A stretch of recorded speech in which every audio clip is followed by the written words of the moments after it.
আলহামদুলিল্লাহি রাব্বিল আলামিন ওয়াসসালাতু ওয়াসসালামু আলা সাইয়্যিদিল আমবিয়াই ওয়াল মুরসালিন ওয়া আলা আলিহি ওয়া আসহাবিহি আজমাইন আম্মা বা'দ।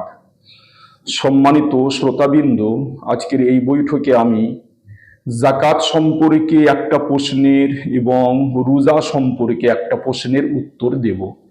জনৈক ব্যক্তি জানতে চেয়েছেন যে যদি কারো কাছে 10 ভরি স্বর্ণ থাকে আর অন্যদিকে যদি 60-70 হাজার টাকা ঋণ থাকে, তারপরও কি স্বর্ণের জন্য যাকাত আদায় করতে হবে?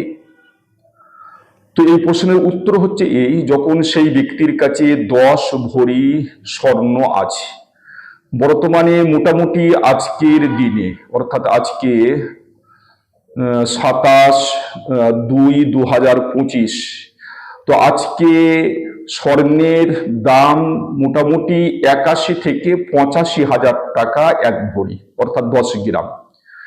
তো যদি কোনো ব্যক্তির কাছে 10 ভরি সোনা থাকে আর 60-70 হাজার টাকা ঋণ থাকে, তাহলে 60-70 হাজার টাকা ঋণ বাদ দিলেও তার কাছে 7.5 ভরির থেকেও অনেকটা বেশি সোনা থাকছে। যদি তার কাছে এই সোনা ছাড়া অন্য কোনো টাকা, রূপ বা ব্যবসায়িক পণ্য নাও থাকে, তবুও শুধুমাত্র এই স্বর্ণের কারণেই এই 60-70 হাজার টাকার ঋণ থাকা সত্ত্বেও তার উপরে যাকাত ফরজ। অতএব তাকে এই 10 ভরি সোনার দাম ধরতে হবে। মোটামুটি যেটা ধরুন এখন প্রায় 8 লাখ টাকা মতন হবে। তো সেই 10 ভরি সোনার দাম থেকে 60-70 হাজার টাকা তার যে ঋণ আছে, সেই ঋণটা বাদ দিয়ে যে টাকাটা থাকবে সেই টাকার তাকে যাকাত অবশ্যই দিতে হবে। আর একজন ব্যক্তি জানতে চেয়েছেন কুকুরে কামড়ে দেওয়ার জন্য ভ্যাকসিন নিতে হবে, সেটা রোজা অবস্থায় সেই ইনজেকশনটা নেওয়া যাবে?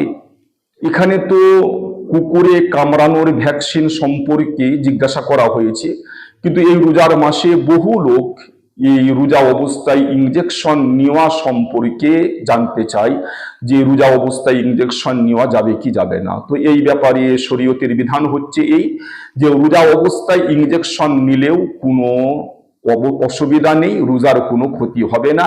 তাতে সেই ইনজেকশন মাংসে দেওয়া হোক বা শিরায় দেওয়া হোক, কোনো অবস্থাতেই রোজার কোনো ক্ষতি হবে না। তবে কুকুরে কামড়ানোর কারণে যদি পেটে ইনজেকশন নিতে হয় এবং সেই ইনজেকশনের মাধ্যমে ওষুধ সরাসরি পেটে পৌঁছে যায়, তাহলে কিন্তু রোজা নষ্ট হয়ে যাবে। এ সম্পর্কে আরো দু একটা মশলা আমি বলে রাখি। রোজার মাসে এই প্রশ্নটাও অনেক ব্যক্তি করে থাকেন যে রোজা অবস্থায় রক্ত দেওয়া যাবে কি যাবে না। তো একটা হচ্ছে রোজা অবস্থায় রক্ত পরীক্ষার জন্য রক্ত দেওয়া। যেহেতু রক্ত পরীক্ষার জন্য খুব সামান্য রক্ত দেওয়া হয়, এতে কোনো ক্ষতি নেই, রোজা অবস্থায় আপনি রক্ত দিতে পারেন পরীক্ষা করার জন্য। দ্বিতীয় হচ্ছে কোনো রোগীকে রক্ত দেওয়া। তো কোনো রোগীকে রক্ত দেওয়া, যেহেতু সেই অবস্থায় অনেকটা রক্ত শরীর থেকে দিতে হয়, তো যদি কোনো ব্যক্তি একদম সুস্থ সবল হয় এবং তার নিজের ওপরে সম্পূর্ণ ভরসা থাকে যে আমি রোজা অবস্থায় রক্ত দিলেও আমার মধ্যে কোনো দুর্বলতা আসবে না এবং এর কারণে আমার রোজা ভাঙতে হবে না, তাহলে সে রোজা রক্ত দিতে পারে। কিন্তু যদি এই ভয় হয় যে রোজা অবস্থায় আমি যদি এতটা রক্ত দিই তাহলে আমি দুর্বল হয়ে পড়বো এবং আমার পক্ষে রোজাটাকে টিকিয়ে রাখা মুশকিল হয়ে যাবে, তাহলে সেই অবস্থায় রোজা রক্ত দেওয়া চলবে না। এইভাবে রোজা অবস্থায় রক্ত নেওয়াও যাবে। যদি কোনো ব্যক্তির সেমন প্রয়োজন হয়, রক্ত তাকে দিতে হয়, তো রোজা অবস্থায় তাকে রক্ত দেওয়াও চলবে। রোজা অবস্থায় চোখে ড্রপ দেওয়া বা চোখে ঔষধ দেওয়া নিঃসন্দেহে চলবে, এর কারণে রোজার কোনো ক্ষতি হবে না। এমনকি যদি চোখে যে ওষুধ দেওয়া হয়েছে যদি তার স্বাদ গলায় পৌঁছেও যায়, তবুও রোজার কোনো ক্ষতি হবে না। রোজা অবস্থায় ভাপ নেওয়া যাবে কি যাবে না? তো রোজা অবস্থায় ভাপ নেওয়া মোটেই চলবে না। সেই পানিতে ওষুধ মেশানো থাক বা না থাক, রোজা অবস্থায় যদি ভাপ নেওয়া হয় তাহলে কিন্তু রোজা নষ্ট হয়ে যাবে। যারা ইনহেলার ব্যবহার করে থাকেন, তারা কি রোজা অবস্থায় ইনহেলার ব্যবহার করতে পারবে? তো এই ব্যাপারে উলামায়ে কেরামদের দ্বিমত রয়েছে। একদল উলামায়ে কেরামের মত হচ্ছে যে রোজা অবস্থায় ইনহেলার বা হাঁপানি স্প্রে, নেবুলাইজার ইত্যাদি এই ধরনের যে সমস্ত ওষুধগুলো ব্যবহার হয়, হাঁপানি রোগীরা ব্যবহার করে থাকেন। তো এই সমস্ত ওষুধ ব্যবহার করলে রোজা নষ্ট হয়ে যাবে।